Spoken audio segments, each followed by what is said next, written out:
बिस्मिल्लाहिर्रहमानिर्रहीम। अस्सलातु वस्सलामु अलैका या रसूलुल्लाह व अला आलिका व सहाबिका या हबीबल्लाह। जो शख्स भी चाहता है, जो इंसान, जो औरत, मर्द, जो भी ये चाहता है कि उसकी हर ख्वाहिश पूरी हो, हर तमन्ना पूरी हो, और अगर वो चाहता है कि उसे अल्लाह ताला नरीना औलाद दे, और आज की ये दुआ उनके लिए है जो ये चाहते हैं कि अल्लाह पाक उनको औलाद नरीना दे। दुआ ये है, रब्बी ला तज़रनी फ़र्दम व अंता खैरुल वारिसीन। जिसकी जो भी ख्वाहिश होगी, वो जिस भी नियत से पढ़ेगा, अल्लाह ताला पूरी करेगा। खासकर अगर किसी का बेटा नहीं है, अल्लाह ताला उनको बेटा अता करेगा अगर वो बेटे की नियत से पढ़ेगा।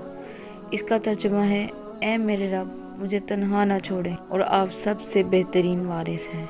माशाल्लाह। दुआ में याद रखिएगा, इस वीडियो को शेयर लाजमी करें ताकि दूसरे लोग भी इसका फ़ायदा उठाएं। Thank you very much. Allah हाफ़िज़।